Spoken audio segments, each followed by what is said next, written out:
Te invito ahora a leer en segunda carta de Pablo a Timoteo. Segunda carta de Pablo a Timoteo, capítulo 1.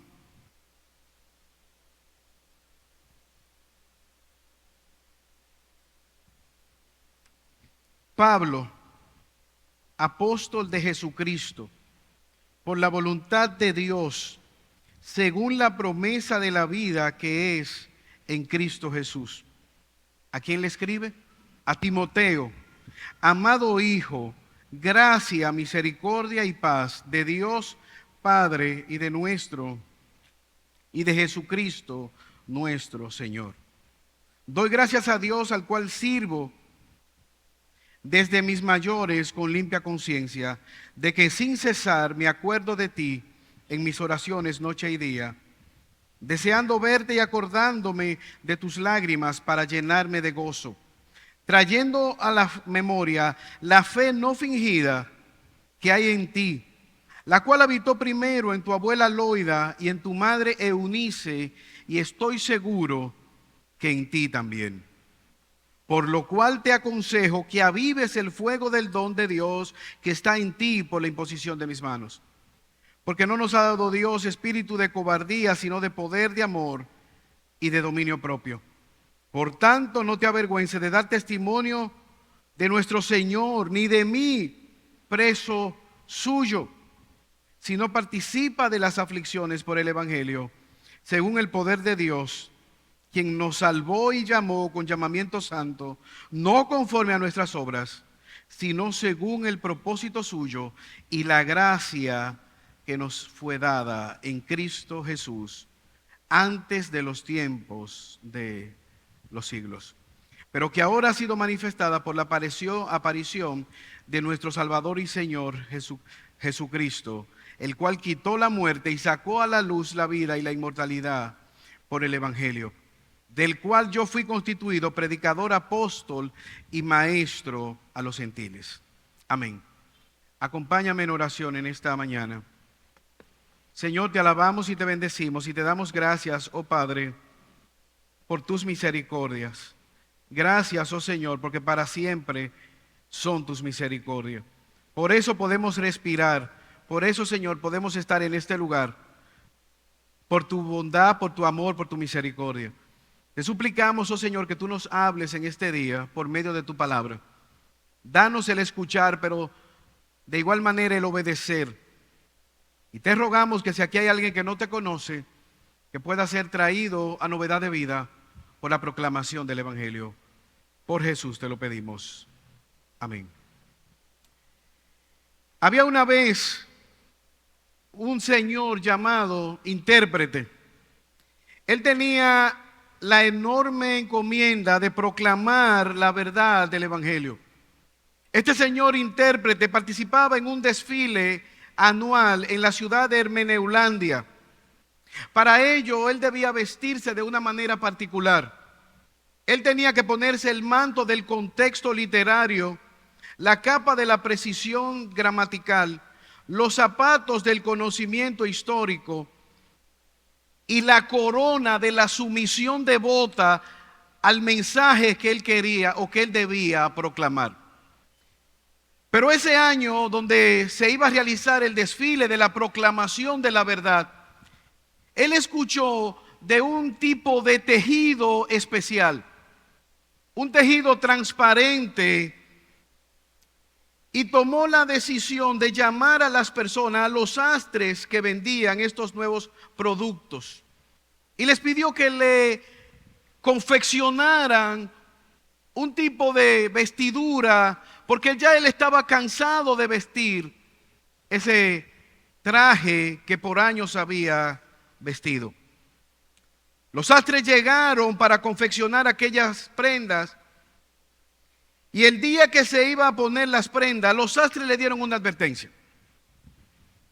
Esta tela es sumamente hermosa, de lujo, pero tiene la particularidad que solamente la gente inteligente puede ver y apreciar la belleza del tejido. Solo las personas refinadas e inteligentes pueden ver y apreciar la belleza de este traje. Cuando aquel hombre miró el vestido, no vio nada, pero sintió vergüenza de decir una palabra. ¿Qué hizo? En lugar de decir ahí no hay nada, siguió con el juego, comentando la belleza del tejido, del brocado de aquella ropa.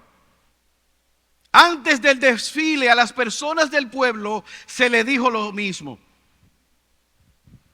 Escucharán lo que ha de hablarse, verán el desfile, pero solo las personas refinadas y muy inteligentes pueden apreciar la belleza del vestido del Señor intérprete o proclamador de la verdad. ¿Qué ocurrió? Mientras aquel hombre iba caminando en medio del desfile en Hermeneulandia, las personas comenzaron a ver que él estaba desnudo, pero sintieron vergüenza y comenzaron a hablar de la belleza de aquella tela que no existía. Él iba en el desfile, sin embargo, un niño gritó: "Estás completamente desnudo".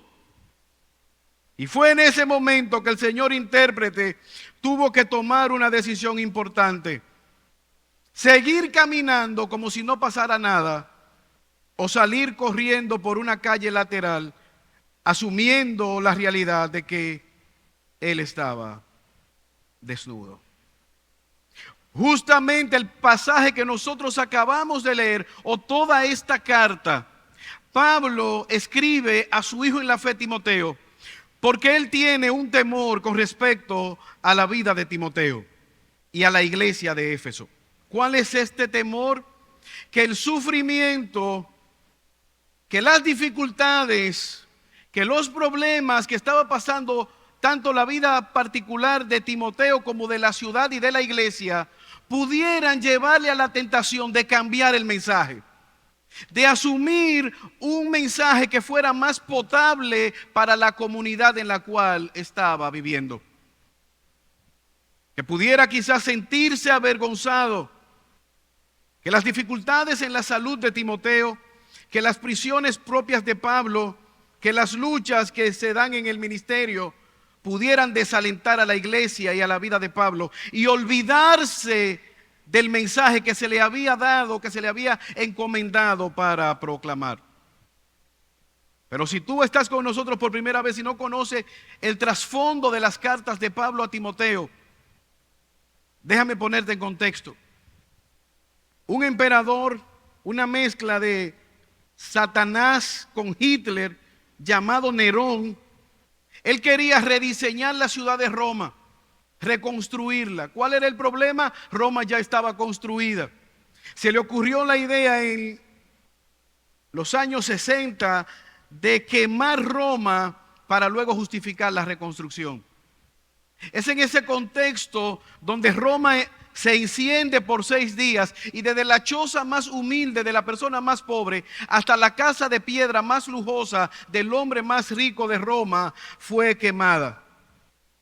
Tácito dice que por más lucha que tomó Nerón para disuadir a la población de que fue él que quemó la ciudad, todo el mundo creyó que había sido él. No lo pudo lograr, no pudo zafarse de aquella convicción de que fue él que quemó la ciudad. Ahora, ¿qué hizo Nerón? Para zafarse de su responsabilidad, Nerón culpó a los creyentes. Ya ellos habían sido aislados, no participaban en el Coliseo romano, no participaban de las orgías y vivían con un cúmulo de ideas y de principios diferentes a la comunidad. Por lo cual era fácil de que algunas personas creyeran que habían sido los creyentes. Es en este contexto donde Pablo está preso, encadenado en una prisión llamada Mamertina, primariamente un hoyo, una cisterna que fue convertida en una cárcel, amarrado a un cepo, pronto a ser decapitado, a poner su cabeza para que sea quitada. con la implicación de que él está abandonado. Las iglesias de Asia, fruto de esta situación, habían abandonado al apóstol Pablo. Se nos dice en el versículo 16 que solamente la casa de Onesíforo había permanecido fiel. En este contexto solo Lucas está con él. Aunado a esto, en la iglesia de Éfeso ya habían llegado los herejes, la apostasía, el abandono de la fe. Algo que Pablo había profetizado en Hechos 20. Cercano a la muerte y con estas dificultades, él escribe su carta más personal a su hijo en la fe, Timoteo. Ponte en un momento en el lugar de Pablo. A ti te toca morir. Quizás algunos dicen que ya él tiene la sentencia dictada de su ejecución. Si a ti te tocara morir, ¿qué sería lo más importante si se te diera la oportunidad a ciencia cierta de saber el momento exacto de tu muerte? ¿Qué le dirías tú a tus familiares? ¿Cómo tú quisieras ser recordado? Esto es lo que Pablo está haciendo con su hijo en la fe, Timoteo. El pastor John Stott divide esta carta fundamentalmente en 4 capítulos, 4 principios. Pablo responde a su hijo en la fe, Timoteo, guarda, protege la verdad del evangelio. Guarda el evangelio, capítulo 1. Sufre por el evangelio, capítulo 2. Continúa viviendo conforme a la buena noticia del evangelio, capítulo 3. Y en el capítulo 4 de esta carta, proclama a viva voz el evangelio. Pablo, de manera apasionada, habla a su hijo en la fe, Timoteo. ¿Qué es el evangelio? El evangelio es la buena noticia de manera sencilla de que por medio de la vida, del nacimiento, vida, obra, muerte y resurrección de Cristo, nosotros tenemos perdón de nuestros pecados. Tenemos esperanza ante la muerte. Tenemos propósito para vivir en esta tierra. Y eso es lo que Pablo quiere que su hijo en la fe, Timoteo, valientemente recuerde, valientemente defienda, valientemente sufra por proclamar este mensaje, valientemente persevere haciéndolo, valientemente pueda llamar a la iglesia a recordar la misión que tiene de ser columna y estandarte de esta verdad. Lo primero que quisiéramos decir con respecto al evangelio es que el evangelio se trata de Jesucristo. El evangelio es cristológico. Jesús es el Mesías. Jesús es esa simiente de la mujer prometida en Génesis capítulo 3 versículo 15, que vendría a deshacer esa obra diabólica, que vendría a salvar a la humanidad presa del yugo del pecado, de la desobediencia. Y miren el versículo 1, cómo Pablo puede decir que él es apóstol de Jesús, quien es el Cristo. Y que él es apóstol, que él es un enviado a proclamar esta noticia por la voluntad de Dios. El evangelio no se trata de ti, no se trata de mí, se trata de Cristo. Capítulo 2, versículo 8, Pablo le dice a Timoteo: acuérdate de Jesucristo, quien fue prometido conforme al linaje de David, que resucitó de los muertos conforme a mi evangelio. Pablo era una persona que por donde quiera que tú le cortaras, él en vez de sangre iba a botar evangelio. Hermano, si algo hace el sufrimiento en nuestras vidas, si algo hace el enemigo de manera exitosa, es hacernos olvidar de que no se trata de nosotros, o de otra manera, que se trata de Jesucristo. Timoteo, hay algo que trasciende a tu vida. Timoteo, hay algo que está por encima de la situación que está pasando la ciudad de Éfeso. Timoteo, hay algo que va más allá de tu propia situación, y es la proclamación de la buena noticia del evangelio. Pablo no está vivo en medio nuestro. La iglesia de Éfeso ya no existe, pero ¿sabes qué? Nosotros seguimos proclamando la buena noticia de que Jesús es el Mesías, que ha venido a buscar y a salvar lo que se había perdido. Los hombres y las mujeres pasamos, pero la verdad de Cristo permanece para siempre. El Evangelio se trata de una persona, de Pablo, de Timoteo, de Loida, de Eunice. No, se trata de que Jesús es el Mesías que puede cambiar la eternidad de una persona. Pero lo segundo que vemos del Evangelio es que es bíblico, según la voluntad de Dios. El pecado no sorprendió a Dios. Adán no sorprendió a Dios. La serpiente antigua, Satanás, no sorprendió a Dios. Siempre fue la voluntad perfecta de Dios de salvar a la humanidad por medio de la obra de Jesucristo. Pablo estaba perdido en su pecado, asolando la iglesia, pero por la voluntad de Dios fue llamado a proclamar esta buena noticia.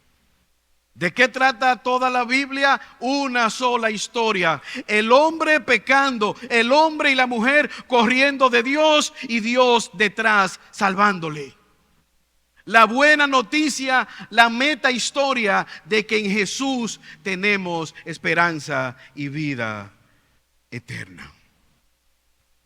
Dios se ha presentado. Dios ha venido a salvar, a buscar lo que estaba perdido. Ahora, cuando nosotros pensamos en esto, en que es bíblico, en que es parte de la providencia de Dios salvar a los pecadores por medio de la proclamación del Evangelio, propio caso de Pablo, pudiéramos nosotros pensar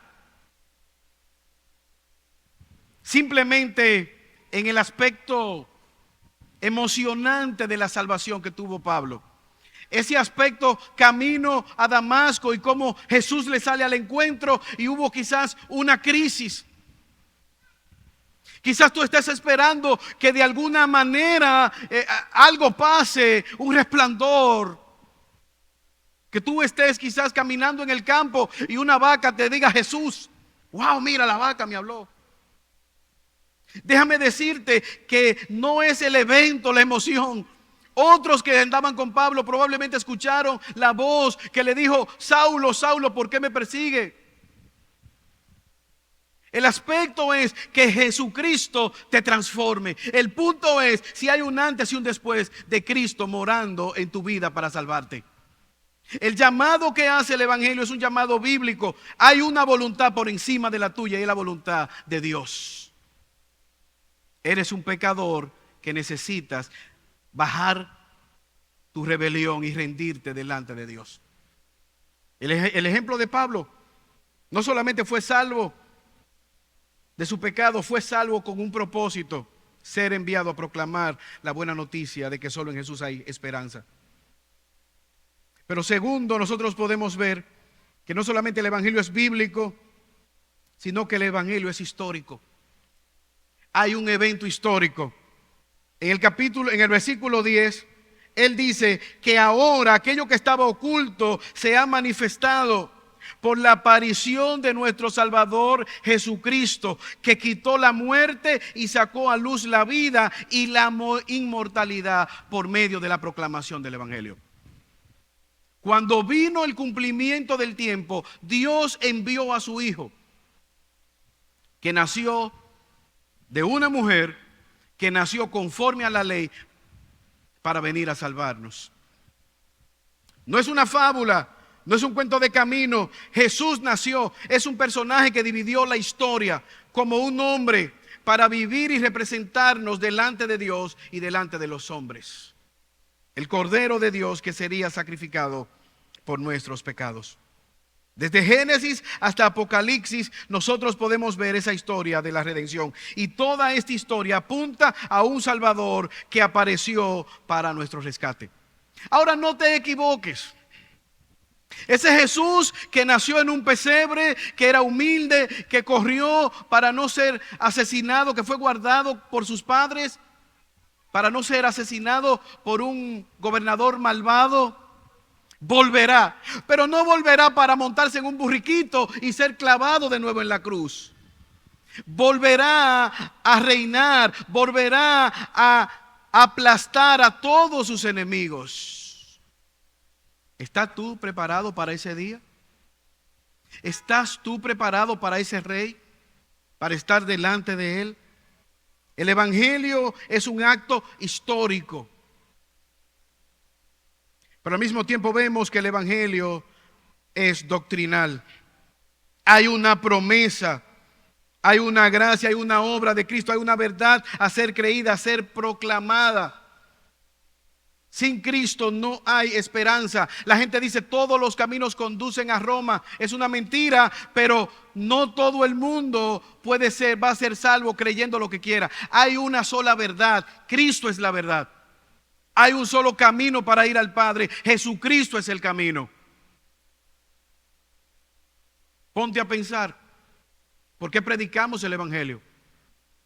Si cada quien viviendo como quiera puede ir a la vida eterna, ¿por qué predicar el Evangelio? ¿Por qué venir Cristo a buscarnos y a salvarnos? Hay verdades a ser proclamadas. Tú no eres tan bueno como tú crees. Tú no te portas tan bien como te enseñó tu mamá. Tú y yo somos pecadores que merecemos la justa ira de Dios.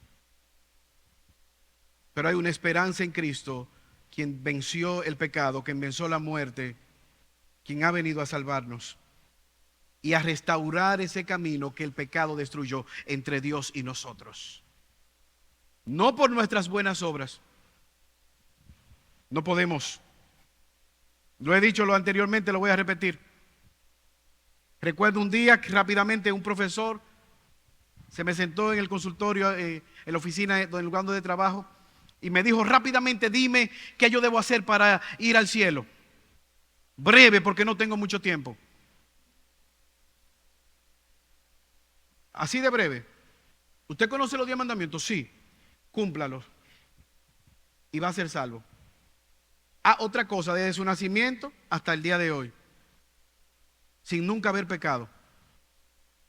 Amar a Dios sobre todas las cosas. Amar a su prójimo como a sí mismo. Nunca haber codiciado la mujer de nadie. Y él se queda pensando y rápidamente me dice: pero usted me está diciendo que sea perfecto. Sí, eso es lo que yo le estoy diciendo, usted entendió. ¿Cómo tú entras al cielo? Siendo perfecto. Levante la mano aquel que se crea perfecto. Nadie la levantó, pero si alguien la levanta, acaba de pecar mintiendo. Por eso necesitamos a alguien que pueda decirnos, que venga a ayudarnos, como dice Pablo en Romanos 6, miserable de mí, ¿quién puede librarme de este cuerpo de pecado?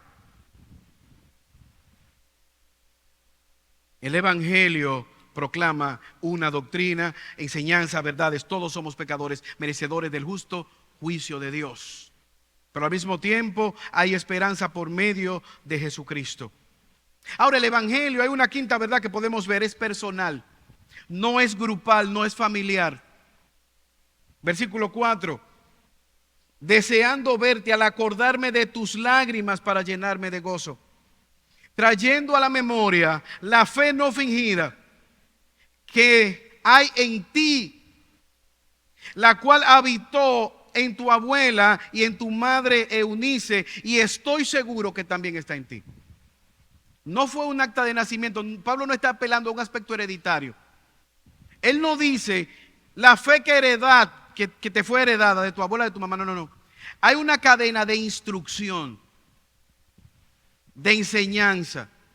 Fe es ese cúmulo de verdades que hacen la diferencia entre un incrédulo y un creyente.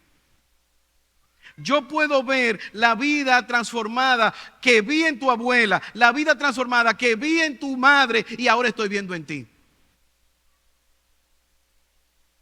Se ha dicho, Dios no tiene nietos, solo hijos. De manera personal, es un llamado personal a una relación personal con Jesucristo por medio del conocimiento de las Escrituras. Pero vemos que el Evangelio es práctico, hay una transformación, afecta nuestra vida. Pablo le está acordando quién él era y quién él es en Cristo.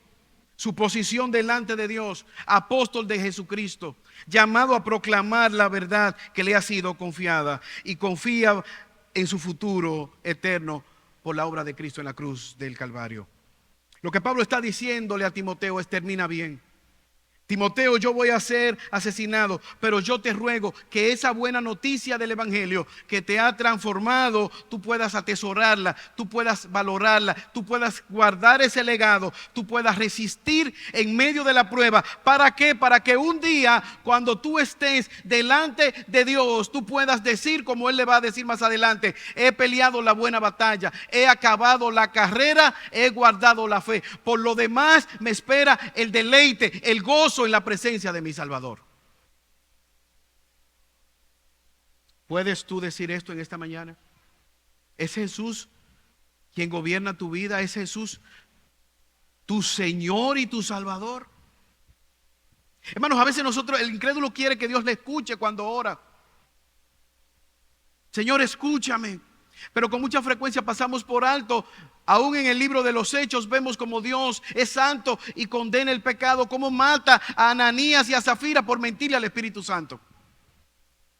Es decir, que por un lado podemos nosotros pensar: Señor, escucha mi oración, pero Señor, mira mi necesidad. Pero también Dios está mirando tu vida de pecado.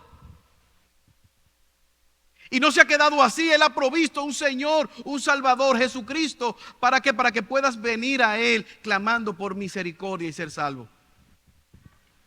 Esa es la buena noticia del Evangelio. Ahora, ¿cómo se ve una vida centrada en el Evangelio? Caso Pablo, caso Timoteo. Versículo 1. Pablo, apóstol de Jesucristo, por la voluntad de Dios. Llamado por la voluntad de Dios. Que es un creyente? Es uno que ha sido convocado con autoridad para responder ante la voluntad de Dios.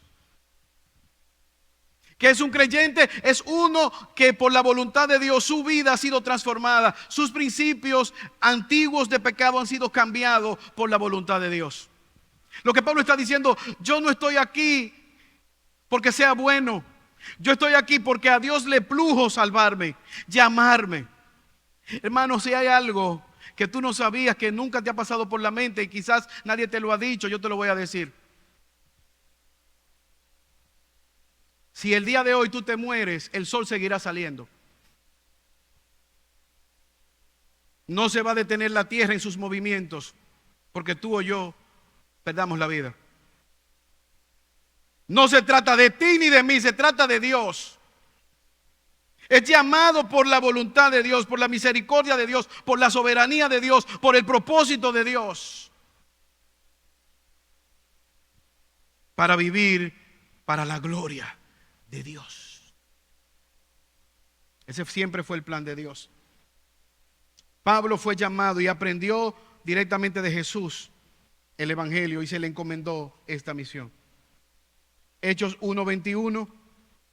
El Espíritu Santo habla: es necesario pues que de estos hombres que han estado junto con nosotros todo el tiempo que el Señor Jesús entraba y salía, escojamos desde el bautismo de Juan, el día en que de entre nosotros fue recibido arriba, uno que se ha hecho testigo de la resurrección de Cristo. Pedro habla y dice: es necesario que escojamos uno que sustituya a Judas. Pablo fue escogido también para proclamar la verdad del Evangelio. De hecho, su identidad fue transformada totalmente por la obra de Cristo. Saulo de Tarso voluntariamente escogió utilizar el nombre de Pablo. ¿Para qué? Para hacer más potable su llamado a proclamar el Evangelio a los gentiles. Su vida, su identidad está identificado con la causa de Cristo. Pero al mismo tiempo aquí hay un aspecto de autoridad, hermanos. Él es propiedad de Cristo. A Él se le ha confiado el mensaje. Él no es el chef que cocina la comida. Él es un servidor. Él es el mesero que lleva lo que se le ha encomendado. Es la voluntad de Dios, es el mensaje de Dios, es la buena noticia que Dios ha provisto y por lo tanto Él es un mensajero. Es lo que significa para la palabra apóstol. Sometido a la autoridad para proclamar un mensaje que Él no ha inventado, que Él no modifica, por la voluntad de Dios. Hermanos, a veces nosotros preguntamos: ¿y cuál es la voluntad de Dios? ¿Cómo yo sé si eso es la voluntad de Dios? Pregunta número 1, ¿eres un creyente? No, la voluntad de Dios es que escuchando la buena noticia de que solo en Cristo hay salvación, tú salgas de este lugar rendido delante de Dios, clamando por misericordia y que Él te salve. ¿Eres un creyente? ¿Está bautizado? No, es la voluntad de Dios que tú seas bautizado y añadido a una iglesia local. ¿Eres creyente? ¿Está bautizado? ¿Eres parte de una iglesia local? ¿Estás viviendo una vida de pecado? Es la voluntad de Dios que te aparte, que lo confieses y que clames a Dios por misericordia.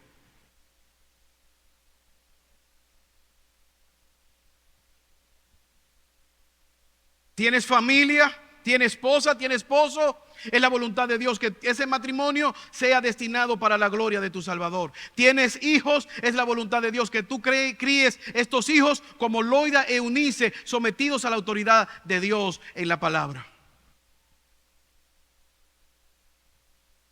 El apóstol era un trabajador, era un misionero, era alguien que estaba dedicado a proclamar la verdad del evangelio.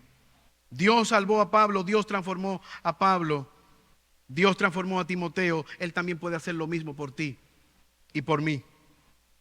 Es un llamado conforme a la obra de Cristo. Alguien ha dicho que el evangelio es como el agua.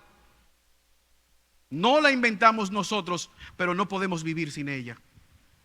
Esa es la buena noticia del evangelio. Por eso el evangelio de manera práctica nos transforma. Pablo estaba preso por la causa del evangelio. No robó, no hizo ningún delito, pero por proclamar la verdad del evangelio para que otros fueran salvos, él estaba preso. Pablo está dispuesto a sufrir por la causa de Dios. Y otras personas pueden sufrir por su pecado.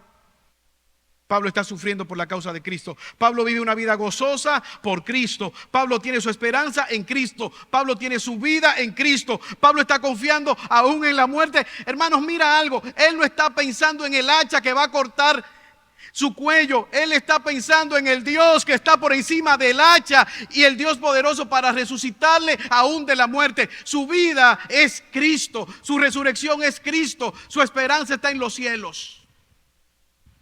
Ningún emperador puede asustar a Pablo. Hermanos, ¿qué tú le puedes hacer a un hombre que ha confiado en Cristo? ¿Con qué lo intimidas? ¿Con qué lo detienes? Él va a ser asesinado y él está pensando en la obra de Cristo. Él está pensando en el avance de Cristo. Él escribe a su hijo en la fe, Timoteo. ¿Qué se nos dice de Timoteo? Que es un verdadero hijo en la fe. 3 influencias marcaron la vida de Timoteo. Una madre piadosa llamada Loida, su abuela, que vienen a él a proclamarle la verdad del evangelio. Hechos 14, probablemente ahí conoce Pablo a Timoteo. Pero se nos dice de Timoteo que él ministraba en Silas, junto a Silas en la ciudad de Filipos, que fue instruido a permanecer en la obra de ministerio cuando Pablo sale corriendo y huye de la ciudad de Berea. En Tesalónica, Timoteo está motivando a los nuevos creyentes. En Corinto, Pablo envía la primera carta de los Corintios por vía de Timoteo. Timoteo estaba en la ciudad de Éfeso edificando la iglesia. Timoteo está perseverando en esta ciudad, encomendado por Pablo, y ahora vemos a Timoteo perseverando ya al final de la vida de Pablo. Pablo va a morir, pero Timoteo es un fiel servidor de Jesucristo. ¿Cómo lo define Pablo? Como un hijo en la fe, un verdadero hijo en la fe. Filipenses 2:20, porque no tengo a nadie más que piense como Timoteo, que no busca lo suyo, sino que busca lo que es de Dios. Es un hombre con un carácter aprobado. Es un hombre que ha sido transformado por la gracia de Dios. Ahora, hermanos, yo te pregunto en esta mañana, ¿tienes tú a alguien así? ¿Conoces tú a alguien que tú estés discipulando? Pablo ha invertido su vida en Timoteo. O déjame preguntártelo de otra manera, ¿tienes tú a alguien que te esté discipulando? ¿Hay un Pablo en tu vida? ¿Hay alguien que te esté mentoreando, que te esté aconsejando? ¿Estás tú buscando un consejo? Aquí vemos un hombre que ha llamado a Timoteo para ser discipulado, para guiarle. Pablo puede encomendar a Timoteo porque él ha visto la obra de Dios en él. ¿Sabes algo? Esta sociedad está carente de modelos fieles, de hombres y mujeres piadosas que puedan tomar a otros para discipularlo. Pero al mismo tiempo, ¿has pensado tú cuál será el legado que vas a dejar en esta tierra? Pablo ayudó a Timoteo para que él no solamente fuera un creyente, sino que fuera un creyente piadoso, que fuera un creyente que tuviera carácter, que fuera un creyente confiable. Estaba ayer en una conferencia y uno de los expositores decía que una persona, porque tenga conocimiento y no tenga carácter, es un desastre. Es la crisis que nosotros estamos viendo en el día de hoy. Empresarios, políticos, líderes, músicos, deportistas, que llegan a la fama y no conocen a Dios, no tienen un carácter aprobado, van camino a la decadencia. ¿Qué es el carácter? Es lo que somos en Cristo cuando nadie nos está mirando. Pablo puede decir de Timoteo en el capítulo 3, versículo 10 al 12, pero tú has seguido mi doctrina, mi conducta, mi propósito, la fe, la longanimidad. Timoteo, no solamente eres un teórico, tú no solamente escuchaste la verdad del Evangelio, tú fuiste transformado por esta verdad, tú has seguido la conducta, tú has seguido el propósito y tú puedes perseverar a pesar de las persecuciones y el sufrimiento. Pero al mismo tiempo, esta influencia que estuvo también junto a tu madre Eunice y tu abuela Loida, que siguieron tu crianza, que se preocuparon por ti. A pesar de las dificultades, Dios ha estado contigo. A pesar de las pruebas, Dios ha estado contigo. Ahora, hermanos, hay una pregunta. ¿Por qué ellos podían resistir en medio de la prueba? ¿Por qué Pablo podía resistir a pesar de la muerte segura que tenía? Mira cómo el texto nos dice: gracia, misericordia y paz de Dios el Padre y de Jesucristo nuestro Señor. ¿Por qué Pablo resistió en medio de las persecuciones? Por la gracia de Dios. Porque Dios estaba sosteniéndole. Porque Dios tuvo misericordia para con él.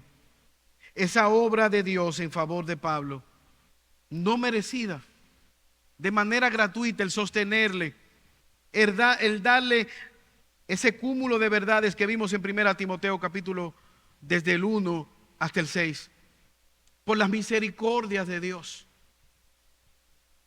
Porque Dios tuvo misericordia de salvarle, de instruirle, de sostenerle, de guiarle. Por la obra de la Trinidad obrando. Dios el Padre enviando a Cristo y sosteniéndonos por medio de la obra del Espíritu Santo, quien nos trae luz a las Escrituras, quien dirige y nos da convencimiento de pecado.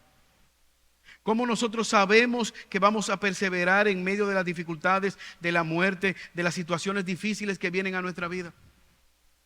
No es por nuestras fuerzas. No es que somos más fuertes que Pablo o que Timoteo. ¿Sabes cuál es la razón? Porque al igual que Pablo y Timoteo, la gracia de Dios nos sigue guardando. Porque esa misma gracia está disponible para ti y para mí en esta mañana. Porque la misericordia de Dios no se ha acortado para con nosotros. No importa quién esté gobernando. No importa que sea Nerón, en el caso de Pablo. No importa cuán difícil sea la crisis que esté pasando. En Dios hay esperanza. Esa misma mano de misericordia está para ti en esta mañana. Si tú puedes verte como Dios dice, como un pecador necesitado de su gracia y clamar a Él por misericordia. Un misionero llamado Jean Elliot, muy conocido, que fue a una tribu en el Ecuador a proclamar la verdad del Evangelio y fue asesinado por aquella tribu. Él hizo una oración que fue registrada. Escucha cómo decía esta oración: Dios, te ruego, enciende mi vida, esas varas ociosas de mi vida, y que yo pueda arder cada día de mi existencia por ti. Señor, motívame, enciende mi vida de tal manera que mi vida se consuma siendo vivida para tu gloria. Consume mi vida, Dios, porque es tuya. ¿Sabes qué? Tú te vas a morir. Yo me voy a morir. Nuestra vida se va consumiendo. Ya yo estoy en una edad que me dicen don y no miro para atrás. Ya yo sé que es a mí que me están diciendo don. Ya yo estoy entregado. Vamos a morir, vamos a salir de esta tierra. Nuestra vida se va desgastando. La pregunta es, ¿en qué causa la vamos a desgastar? ¿Cómo la vamos a vivir? Porque como decía el pastor Salvador Gómez, solamente tenemos una. Quiera Dios en esta mañana ayudarnos, como lo hizo con Pablo y con Timoteo, para que podamos dedicar nuestras vidas, los años que Dios nos dé, viviéndola para su gloria. Proclamando esa buena noticia del Evangelio de que solo en Cristo hay esperanza. Viviéndola de manera individual, para la gloria de nuestro Salvador. Para que al igual que Pablo, cuando llegue nuestro último soplo de aliento en esta tierra, podamos estar confiados de que hemos peleado la buena batalla, de que hemos corrido la buena carrera, de que hemos guardado la fe. Y podamos salir de esta tierra tranquilos, porque la gracia del Señor, su misericordia, su verdad nos sostiene. Quiera Dios ayudarnos en esta mañana a poder ser una iglesia que siga proclamando la buena noticia del Evangelio y que podamos ser vidas transformadas por el poder de la obra de Dios en nosotros, quien nos llama y nos forma según su voluntad y su gracia. Señor, gracias por tu palabra, Padre Celestial. Gracias, oh Dios, por la vida del apóstol Pablo. Gracias, oh Dios, por la vida de Timoteo, Loida, Eunice, que aparecen aquí para motivarnos a confiar en tu gracia, a confiar en la sangre de Cristo que nos limpia de todo pecado. Una vez más, yo te ruego que tú traigas consuelo sobre tu pueblo, en especial sobre nuestra hermana Nani Chávez, ante la pérdida de su madre. Fortalécela, consuélala. Mira, Señor, esta familia de hermanos, de creyentes, de IBCJ, que han perdido a este miembro. Mira esta madre que ha perdido a su hijo, consuélala. Mira esta joven que ha perdido a aquel que ella pensó que sería su esposo para formar esta familia. Trae consuelo sobre ella, porque tú eres el Dios de toda consolación. Tú eres un Dios soberano, pero tú eres un Dios bueno, misericordioso y amoroso. Pero al mismo tiempo presentamos nuestras vidas en esta mañana, pidiéndote que esa buena noticia produzca gozo, confianza, esperanza en nosotros. Al ver al mundo, vemos guerra, vemos rumores de guerra, vemos tragedias, terremotos, enfermedades. Ayúdanos, al igual que Pablo, a levantar nuestra mirada más allá de esto terrenal y ver a Cristo en toda su gloria y su esplendor. Ayúdanos, oh Señor, porque en nuestras debilidades con mucha frecuencia quitamos la mirada de la cruz, donde obtenemos el oportuno socorro. Por eso también te pedimos por esta noche, utiliza, Señor, al pastor Eber Torres para proclamar tu soberanía en el universo, pero para proclamar tu soberanía de manera particular en nuestras vidas. Estos favores te lo pedimos por los méritos de Jesús. Amén.